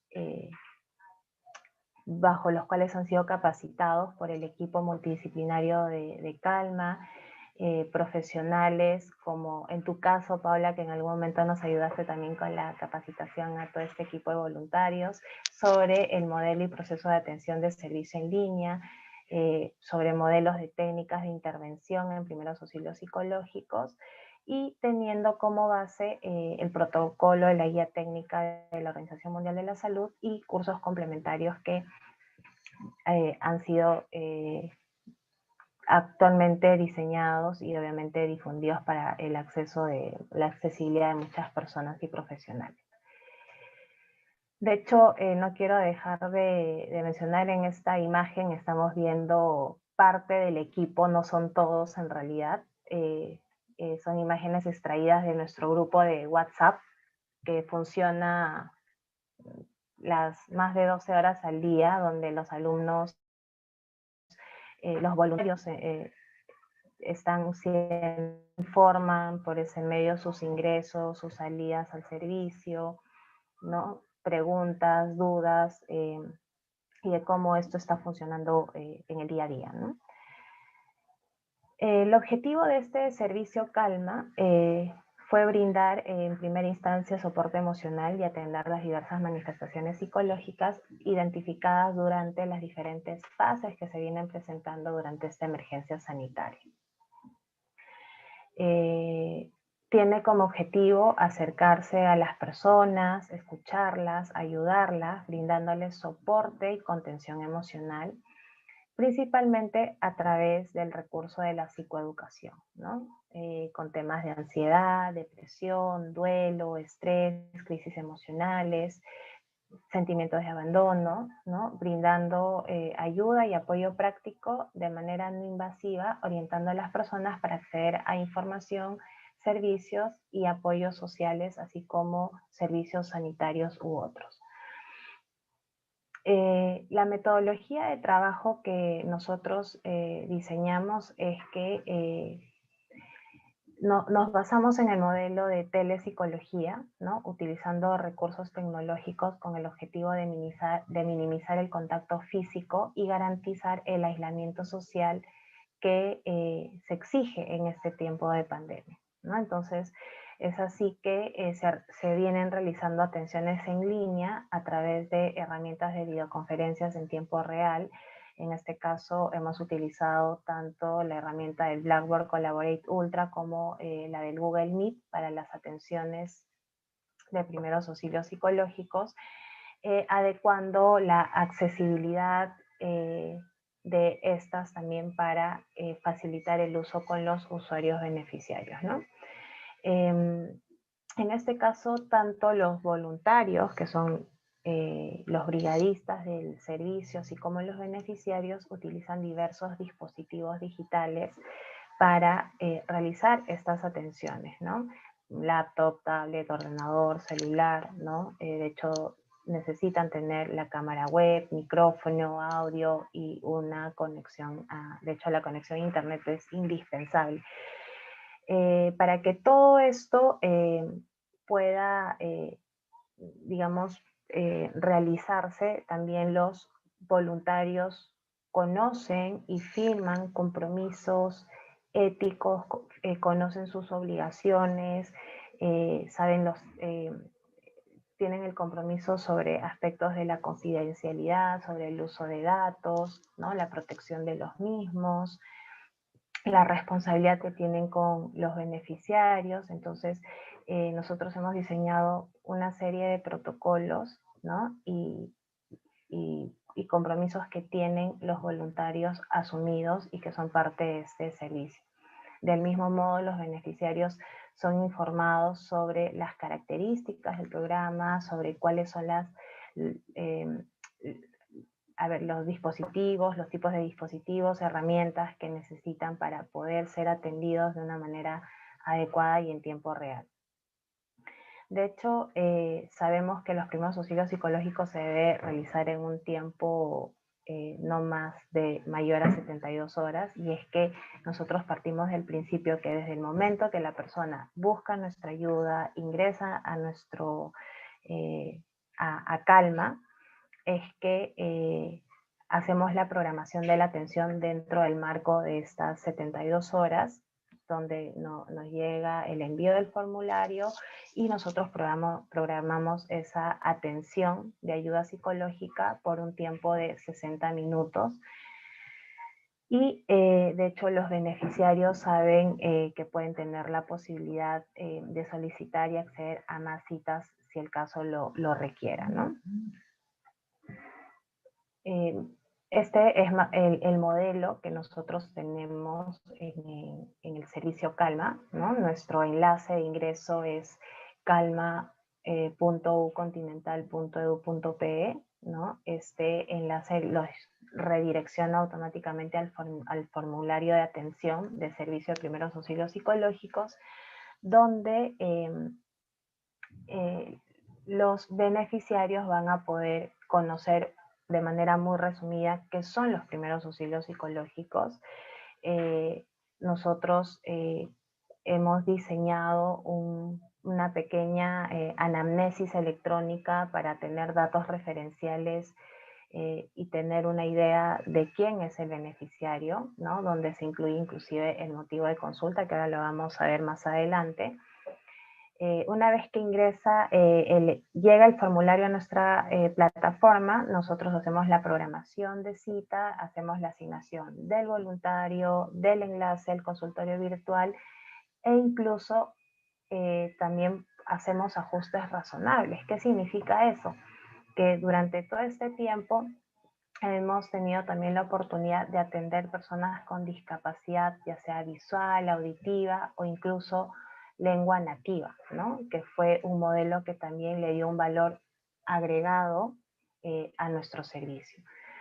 Después de hacer la programación y la cita, la programación de cita y la asignación del voluntario y del enlace al consultorio virtual, se envía un correo electrónico, tanto al correo del beneficiario como del voluntario, donde ambos deben aceptar la programación de cita para que se lleve a cabo la atención virtual, ¿no? De hecho, detrás de todo esto hay gestores trabajando, quienes ingresan por turnos, ¿no? Constantes de lunes a domingo, y hacen todo un seguimiento de los beneficiarios, de las solicitudes, de las programaciones de cita y de los recordatorios. Después de la atención virtual, los beneficiarios los beneficiarios reciben una encuesta de satisfacción, ¿no? Para ver si es que el servicio les ha sido útil, ¿no? Qué les ha parecido el servicio, y los voluntarios concluyen su atención enviándonos un informe de la atención, donde también les pedimos que desde su opinión puedan darnos a conocer características adicionales del caso o del beneficiario atendido. Más o menos este es el trabajo que se hace a nivel de gestoría, por ejemplo, ¿no? El beneficiario ingresa, o a nivel del usuario, el usuario ingresa a este enlace calma.ucontinental.edu.pe, completa el formulario donde nos da el consentimiento para recibir el servicio de primeros auxilios psicológicos, completa una anamnesis virtual, porque definitivamente la atención de primeros auxilios psicológicos en un marco físico es totalmente distinto a un contexto virtual. Físicamente, los primeros auxilios psicológicos empiezan desde el contacto, donde tú ves a la persona y tienes datos inmediatos porque tú observas a la persona, mientras que a nivel virtual tú aún no conoces a la persona. Entonces nosotros hemos solicitado algunos datos que no necesariamente busquen revelar la identidad de la persona,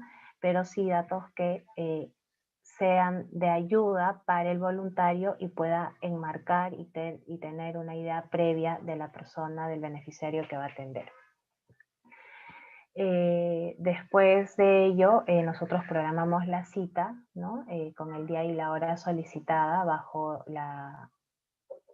el requisito de las 72 horas. Manejamos una serie de plantillas de citas, ¿no? Para la asignación, para la validación del día y la hora, la plantilla de la disponibilidad de los horarios de los voluntarios, ¿no? En promedio nosotros podemos atender entre 8 a 10 beneficiarios por hora, de acuerdo a la disponibilidad de los voluntarios, ¿no? También tenemos los enlaces de los consultorios virtuales, la programación de las citas que las hacemos por el Google Calendar, y bueno, luego el envío del correo de la programación de cita, ¿no? Entonces más o menos es así como termina nuestro calendar cuando tenemos las programaciones de citas de los usuarios beneficiarios.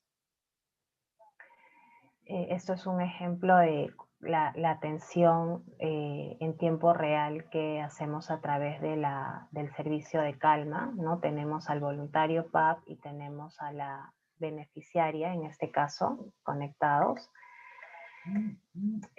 Y lo que voy a presentar ahora son resultados generales, resultados descriptivos del servicio a nivel general, ¿no? Durante estos 5 meses de funcionamiento, este servicio Calma, que es liderado por la carrera de psicología, conformado por los docentes, estudiantes y egresados, hemos logrado atender ya a más de 800 beneficiarios. Nos ha permitido ser identificados por otras instituciones para generar alianzas para el acceso a este servicio también, ¿no?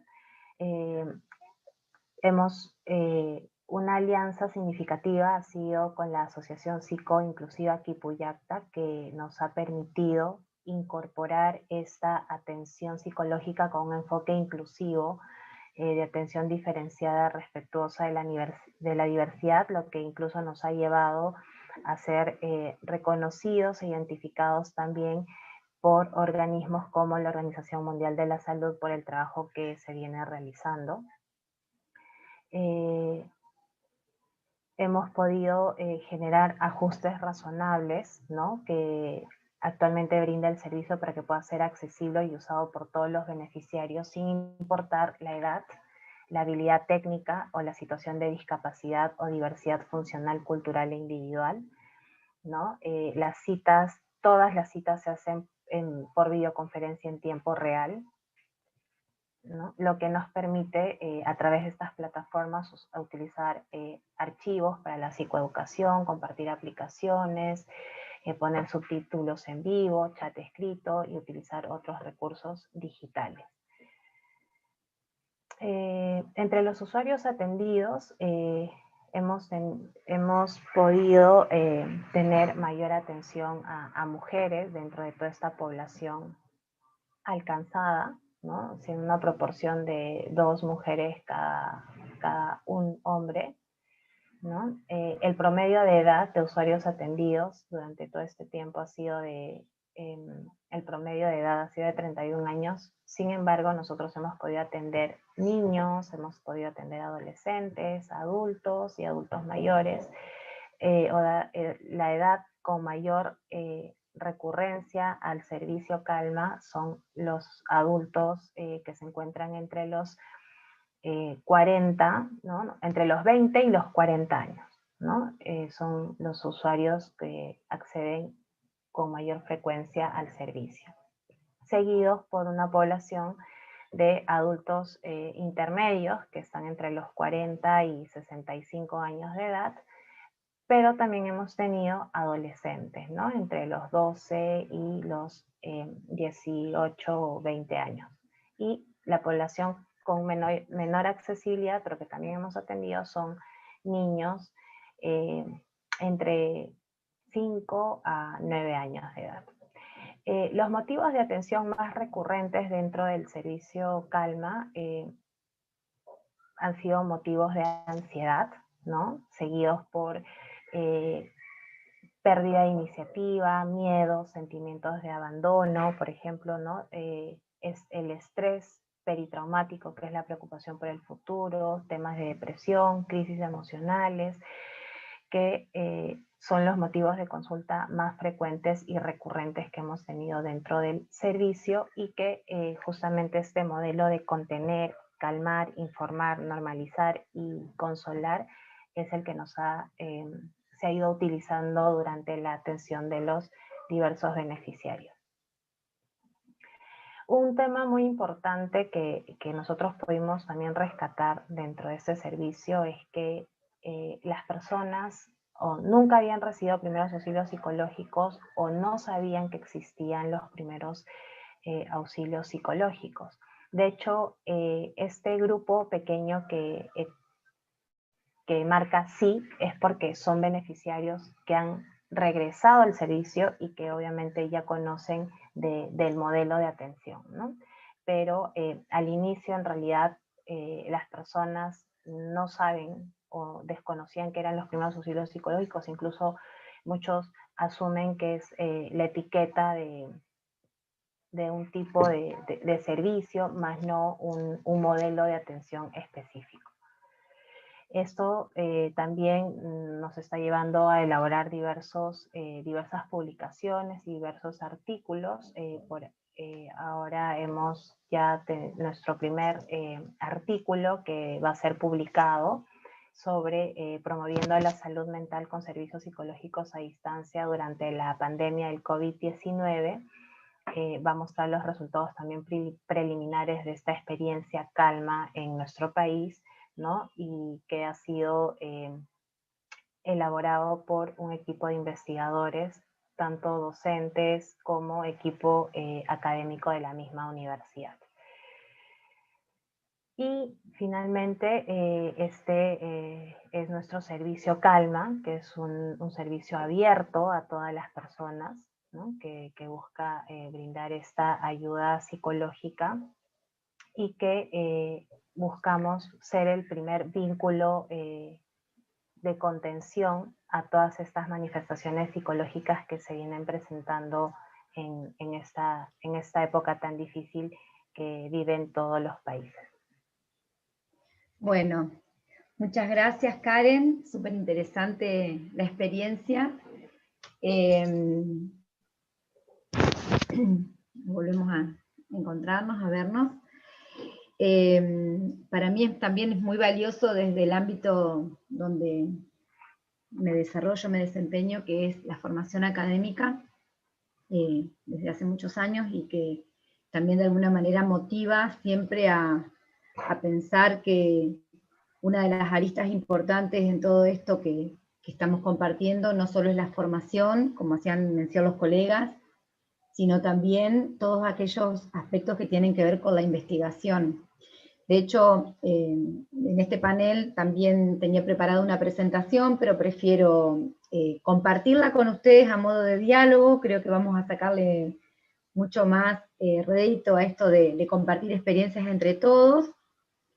Y lo fundamental, o por lo menos una de las cosas que yo había resaltado a lo que quería compartir con ustedes, y en función de esto ya tenemos algunas preguntas que les quisiera hacer y que quisiera que pensemos entre todos para poder compartir con los demás integrantes, es que es inevitable, y esto es una reflexión que no solo personal, sino fundamentada también en estudios y en recorrido, que sin formación, sin, como decía Mónica al comienzo, sin tener bien claro a los aspectos éticos que llevan a la implementación de esta forma de acompañar al otro en una situación de padecimiento que no elige, porque la emergencia en crisis tiene esta particularidad, que es la ayuda y el acompañamiento a alguien que tal vez forma parte, como nosotros, de la misma comunidad y que está ante situaciones críticas inesperadas, que no son previsibles, y que requieren un compromiso ético y un compromiso a la formación muy, muy, muy importante, además también de los aspectos que llevan a nuestro propio cuidado, que creo que esa es otra arista interesantísima que hay que considerar, porque quienes forman parte desde lo académico, desde el campo de acción, desde como las experiencias que ustedes han compartido en el día de hoy, sabemos que debemos también contar con recursos para cuidarnos y para prevenir el burnout y el desgaste que genera también a quienes intervienen. En parte por ahí la idea que yo tenía para presentarles hoy tenía que ver con esto, que fue contemplado, por eso mismo me siento muy contenta, como dijo Henry hoy también, esto de entender que podemos pensar en red y que desde el lugar de donde cada uno se desempeña, todos podemos sumar independientemente a la población que asistamos, ¿no? Y otro aspecto que me parece interesantísimo resaltar es cuando hicieron mención todos a las cuestiones culturales, o sea, este tipo de abordajes tiene como, bueno, un denominador común que se aplica a cualquier cultura, y que en realidad eso también nos da este nexo de unión, ¿no? Para seguir entre nosotros compartiendo experiencias y, bueno, aprovechar estos encuentros que a veces son para conocernos y también para que cada uno pueda aportar de su experiencia. Hay algunas preguntas que tengo acá para compartir con ustedes que tienen que ver precisamente con, por ejemplo, nos preguntábamos si desde la experiencia que ustedes tienen en la práctica, en el campo de acción, consideran que fue mermando de alguna forma o no la atención primaria ante esta situación de COVID. O sea, si hay referencias con respecto a dar respuestas no específicas a grupos vulnerables de primera línea de intervención también, ya sea médicos, enfermeros, profesionales. No sé quién de ustedes pudiera por ahí, en cuanto a la experiencia que llevan adelante, explayarse un poco en estas preguntas que van surgiendo.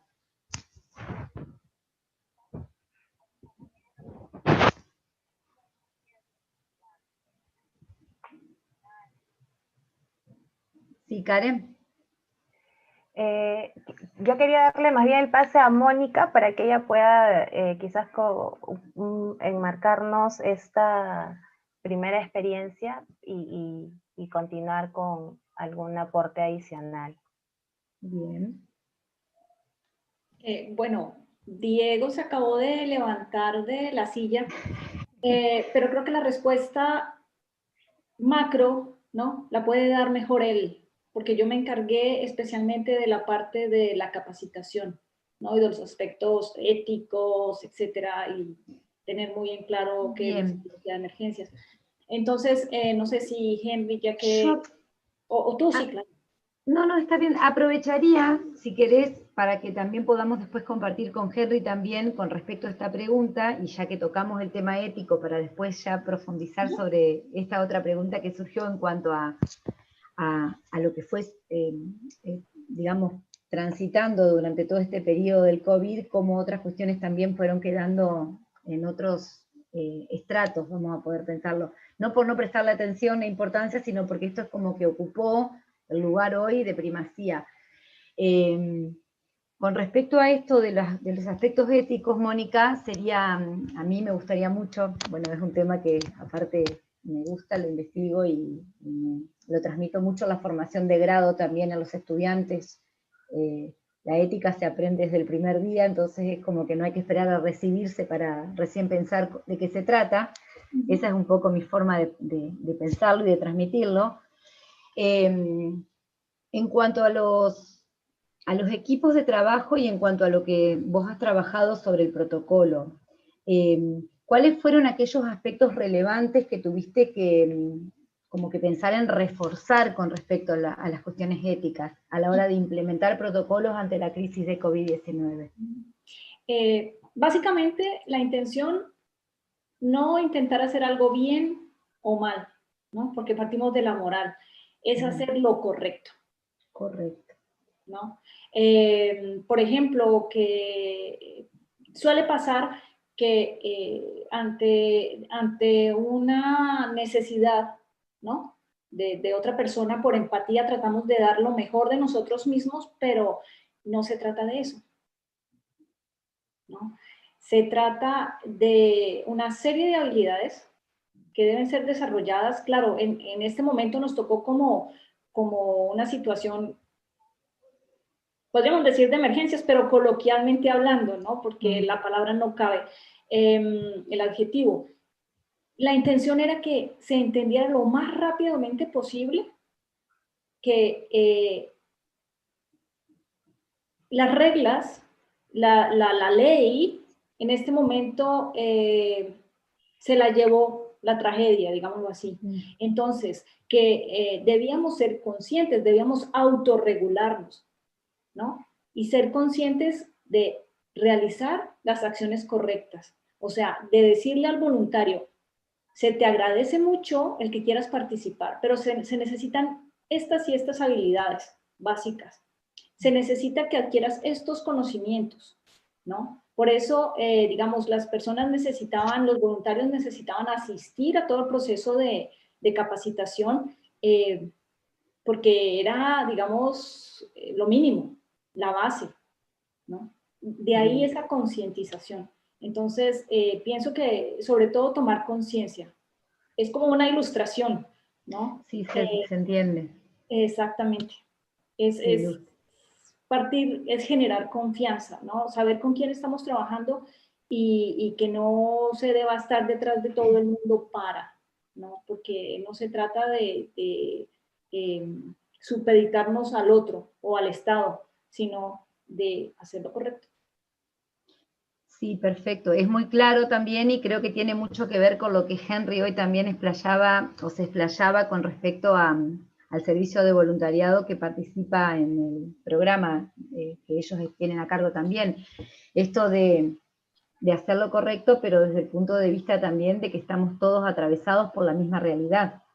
También eso es, me parece, una variable interesante para considerar, porque en realidad, bueno, en este caso puntual del COVID-19, todos estamos inmersos en esta misma situación.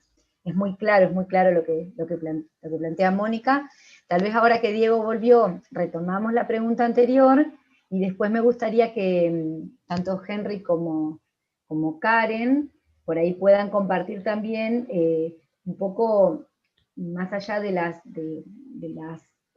realidades que fueron presentando, que ustedes también lo hicieron, de los motivos por los cuales estadísticamente fueron como más relevantes de intervenciones, bueno, también a dónde hubo tal vez dificultades o cosas que aún quedan por ajustar, y que también eso implica, bueno, eso a mí me motiva a investigar, porque va todo de la mano. Yo creo que esto es un entramado que como dijo hoy Henry, los gemelos, entonces como que de golpe estamos todos compartiendo algo que desde diferentes lugares nos motiva a pensarlo para adelante, más que nada en este desafío que tenemos también de lo que es la era digital y la implementación de los recursos tecnológicos, que creo que eso es también como el macro, como dijo Mónica recién utilizando ese término.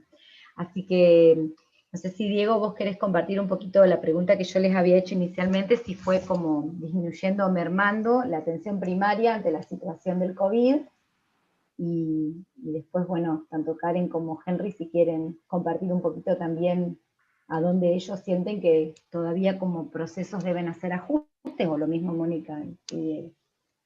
Paula, gracias. Quiero disculparme por haber salido abruptamente, pero en tiempos de pandemia llegan los domicilios y entonces hay que recibirlos. Estás Sí, disculpado, tranquilo. Tranquilo, porque todos somos parte, eso es importante saberlo. Gracias. Ok, mira, todos somos muy buenos profetas del pasado, ¿no? Cuando miramos hacia atrás decimos, pero ¿cómo no hice esto? ¿Cómo no hice aquello? ¿Cómo no hice lo demás allá? Pues claro, pero si hubiéramos sabido cómo iba a ser, pues obviamente lo hubiéramos hecho bien desde el principio. Efectivamente, lo que pasó es que todo esto nos sorprendió en medio de un montón de situaciones de la cotidianidad completamente normales, en donde todos sentíamos que había cierto control, ¿sí? La controlabilidad, que es una de las trampas de la mente, que genera esa idea de que las cosas son inmutables, que todo va a estar ahí bien, que todo depende más o menos de nuestros esfuerzos. Y cuando llegaban los PNLs y los coaches y todas estas filosofías ilusorias que dice que todo está en tu control y que no es sino ponerle ganas y que hay que pensar en positivo y mirar al espejo y decirte cosas, pues miren, señores, como una pandemia les voltea el positivismo a estas filosofías y se las convierte en una realidad en donde no necesariamente las cosas están bajo tu control y a veces no se requiere tener control, sino capacidad de adaptación. Y creo que a eso fue que le apostamos todos, a la adaptabilidad que teníamos como psicólogos utilizando herramientas tecnológicas como estas que creo que se volvieron la herramienta principal. Esto fue gigantesco lo que pasó en el mundo y es que todos nos volcamos a tener una atención mucho más de calidad, mucho más sistematizada, mucho más protocolizada. Yo recuerdo el año pasado cuando hablaba con Mónica que ella me decía que estaba haciendo toda la plataforma para la atención virtual, perfeccionándola porque ella ya venía pues en esto hace varios años y me mostraba cómo estaba haciendo su página web, etcétera. Yo decía, enhorabuena, ¿no? Porque todas las personas que estaban pensando en este modelo finalmente terminaron siendo las protagonistas de poder llegar a las casas de las personas cuando más lo necesitaban. Yo me imagino lo que pasó en la gripe española hace 100 años, cuando la gente no tenía ni televisión, ni radio, ni nada, todo el mundo encerrado en sus casas, sin absolutamente ninguna posibilidad de hablar con alguien que les pudiera ayudar en un momento como este. Lo segundo es que creo que todos nos sentamos y nos preguntamos qué es lo que hay que hacer en un momento como este, en donde no teníamos registro alguno nunca en nuestra existencia de qué hacer. Y el registro más cercano es de hace 100 años, cuando la psicología era un bebé en pañales. Así que finalmente terminamos construyendo un modelo nuevo, completamente nuevo. Cada uno desde sus perspectivas fue construyendo un modelo nuevo, pero si ustedes van a ver, nos tocamos en la mayoría de los puntos. Es más, cuando Henry presentó sus estadísticas, yo quedé estupefacto, porque era exactamente lo mismo que yo había presentado 10 minutos antes en el mismo orden. Y dije, mira, cómo llegamos por diferentes caminos a la misma realidad, qué excelente esto. Lo tercero es que creo que cada uno le apuntó a lo que era. Ansiedad, alteraciones del estado de ánimo, problemas de pareja, problemas de relación, problemas de distancia, de duelos, miedo a la incertidumbre, ¿cierto? Miedo al futuro de poca certidumbre. Y sobre todo es en el fondo, el trasfondo de todo esto que era como la sintomatología y las situaciones pues como más desagradables y todo esto, el trasfondo era proyecto de vida. ¿Qué vamos a hacer con el resto de nuestra vida? No solamente las personas que asesoramos, sino los psicólogos también. Creo que una profunda reflexión. Yo me siento en un lugarcito que tengo aquí, saco mi sillita, pongo la música, me siento, tengo arbolitos ahí y yo me siento a pensar y digo, miércoles, ¿cómo va a ser mi vida de adelante? Claro. ¿Cómo quiero que sea mi vida en adelante? Porque yo, pues, viendo cómo caen las personas a nuestro alrededor, porque caen, mueren. Tengo pacientes que tenían la cita, no cumplieron, y entonces le digo a la secretaria, por favor, mira por qué no vino. Se murió de COVID, doctor. Así, entonces, una cosa de esas que uno dice, yo quiero que el resto de mi vida sea la mejor parte de mi vida. Pues yo tengo clarísimo que tenemos que reestructurarnos y repensar esto. Y Mónica dio en el punto.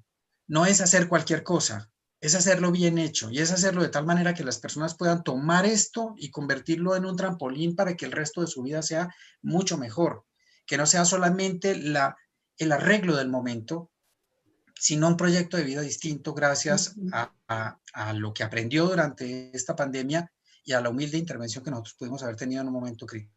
Exactamente. Por último, muchas gracias a Juanjo, a Paula, a todos, porque todos nos alimentamos mucho de las experiencias ajenas, yo creo que más que de las propias, porque uno ve todas las cosas que no hizo y aprende de lo que no hizo y dice, uy, esta gente hizo una cosa que yo debía haber hecho y no la hice. Gracias.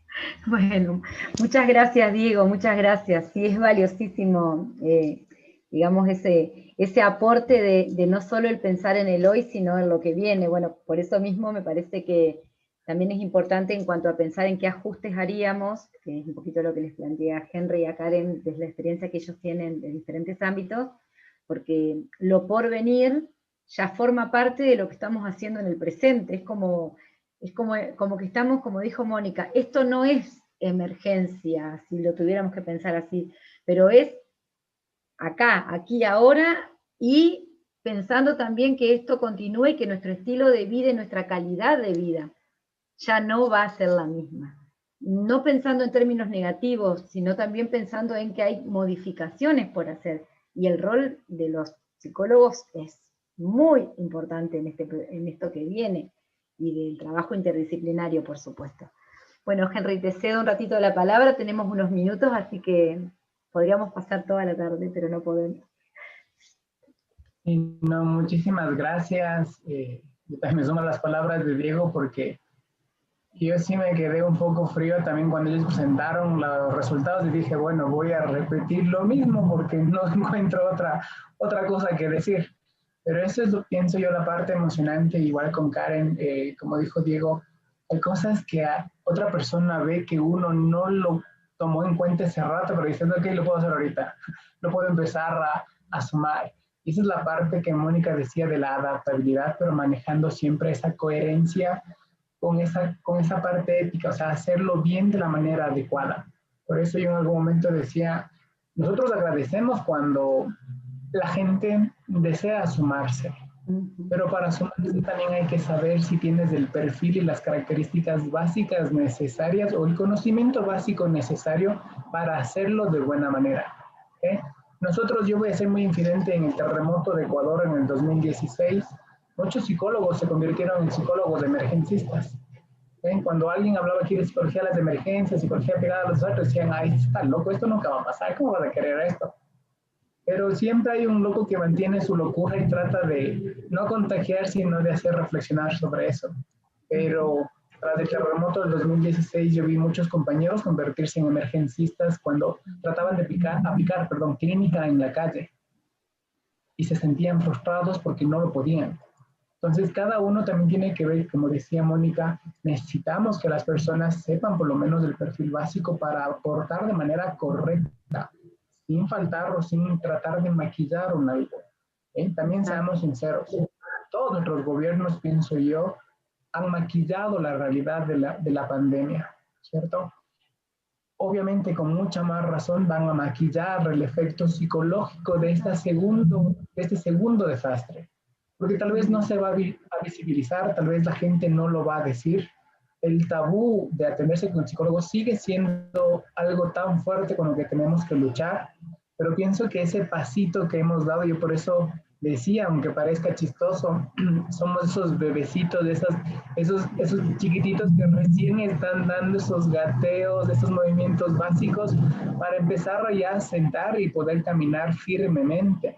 Pero estos pasos yo estoy muy contento porque primero nos ha permitido visibilizarnos, demostrar la importancia de la salud mental y emocional, pero sobre todas las cosas me quedo impactado y boquiabierto porque pienso que tanto desde la universidad con Karen, desde el trabajo con Diego y con Mónica, y desde muchos otros lugares más, yo por ejemplo les sigo mucho a la CIP, les sigo mucho a la Sociedad Cubana de Psicología y veo y digo, hacen lo mismo que yo, hacen de una forma diferente lo mismo que estamos haciendo nosotros y los resultados son idénticos.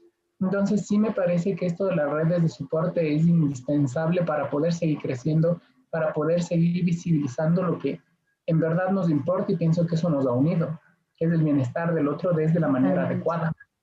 Así que eso pienso yo, así que sí pienso que hemos enriquecido, hemos trabajado, pero sobre todas las cosas también pienso que les hemos dado ese espacio a los equipos de primera respuesta que a veces, pienso yo, no hacían o no valoraban el trabajo de un psicólogo. Un doctor que pasaba tantas horas metido en un hospital no entendía que su burnout podía ser minimizado en el efecto tal vez o que no fuese tan fuerte si hubiese tenido un espacio para hacer una catarsis, un debrief, un diffuse, un lugar donde votar. Y otro con cuerpos de bomberos que hay muchos bomberos que piensan que por ser bomberos no tienen permitido llorar, que por ser hombres está culturalmente negado el llorar. Y hacerles llorar a ellos, por ejemplo, para mí era como conseguir oro en una mina, como conseguir algo que dije, perfecto, lo logré. Pero no era porque yo ganaba, era porque sabía que el otro estaba ganando. Entonces, aparte forma parte también de lo que vos hacías atribución de desmitificar el rol y lo que implica el poder expresar emociones en situaciones de un nivel de estrés tan alto, tan traumático también. Es muy valioso, sí. Sí, así es, y claro, no olvidarnos de los grupos vulnerables, que eso es importante. También. Si bien, y yo lo aumenté ahí, las comunidades LGBT sufrieron un impacto muy fuerte por estar encerrados con sus mismas familias que empezaron a ser homófobas y que empezaron a discriminar y a alterar. Y claro, los intentos autolíticos, las lesiones, las ideas suicidas se empezaron como a concretar más o a hacerse más fuertes sin encontrar un espacio posible para desahogarse o botar este sentir de estar como agresor. No olvidemos la intraviolencia familiar o la violencia intrafamiliar, perdón. Sí, totalmente. Vivir todo el tiempo con tu agresor, estar las 24/7 con tu agresor, que también se visibilizó y fue algo que tuvimos que trabajar fuerte para que las personas se den cuenta de que no están solas. Bueno, lamentablemente el tiempo apremia. Karen, sintético, creo que 1 minuto tenemos porque en realidad, bueno, ya viene la próxima mesa, pero sinceramente quedan tantas cosas por compartir, por seguir dialogando. De hecho, acá me están informando de que nos van a crear un correo electrónico, si están de acuerdo, para que compartamos también un poco de las experiencias mutuas en cuanto a lo que cada uno puede llegar a seguir aportando y obviamente a seguir profundizando la temática. Karen, no sé si algo cortito para dar un cierre, pero desde tu rol de la universidad y nos tenemos que ir despidiendo. Bueno, Paula, básicamente agradecerte a ti por este acompañamiento y esta guía que nos has dado a la mesa, agradecer a Diego y a Mónica por tan excelente experiencia que nos han compartido, así como Henry. Nosotros creo que cada uno, como ellos lo han mencionado, desde nuestros modelos, desde nuestras iniciativas, hemos ido diseñando esta ayuda psicológica tan necesaria y que tiene un único fin también, ¿no? Promover la salud mental y poner en evidencia que las personas necesitan también cuidar y valorar más este ámbito que definitivamente en escenarios como este incluso es mucho más vulnerable, ¿no? Entonces, totalmente. Nosotros yo agradezco, perdón que no me gusta interrumpir, pero por otro lado, en estas cuestiones virtuales sabemos que el tiempo apremia. Agradezco a todos, a todas. Karen, sé del recorrido que están haciendo, lo comparto, lo promuevo, porque también es parte también de intercambiar entre nosotros, esto de la red. Dejo abierto el espacio para que nos mantengamos en comunicación, puede haber una segunda parte, ¿por qué no? Para mí fue un gusto compartir con cada uno de ustedes desde el lugar que cada uno lleva adelante la práctica y la vocación, porque esto sin vocación tampoco se puede llevar adelante. Y bueno, promuevo y sigo promoviendo la formación desde el grado, desde el posgrado, desde la investigación y lo demás para que sigamos creciendo en estas disciplinas. Muchas gracias y buenas tardes, buen día para los que todavía no almorzaron y seguimos comunicados. Espero que anden bien. Gracias, hasta luego, compañeros. Hasta luego. Saludos desde Ecuador. Chao.